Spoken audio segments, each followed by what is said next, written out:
Less than 10% of people with diabetes have type 1 diabetes. Patients with type 1 have to take insulin to stay alive, and there's been no way to prevent that disease. Now, for the first time, researchers say there may be a way to prevent or delay the disease in some people with a genetic risk. Shelley Botat has more on Healthwatch.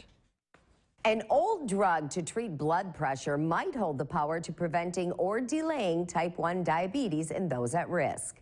Lisa Myers wears an insulin pump and checks her blood sugar several times a day to keep her type 1 diabetes in check. It's a 24/7 thing. It's just a constant thought about blood sugar and how it relates to what I'm going to do. She's a diabetes educator and helps patients navigate the disease. It's a job she wishes she didn't have. If the other people could be prevented from having to live this, that to me is a joy.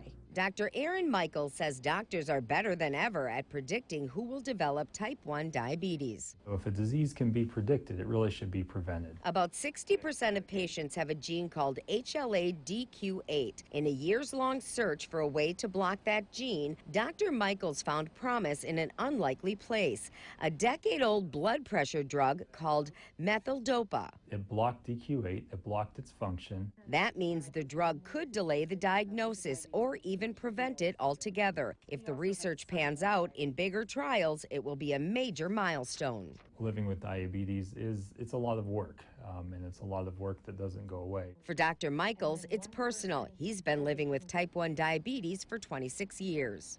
Things really do need to be done to lessen the burden for patients and their families. His oldest daughter has it too. Any amount of time we can have a child and their family not having to deal with those burdens of type 1 diabetes would be fantastic.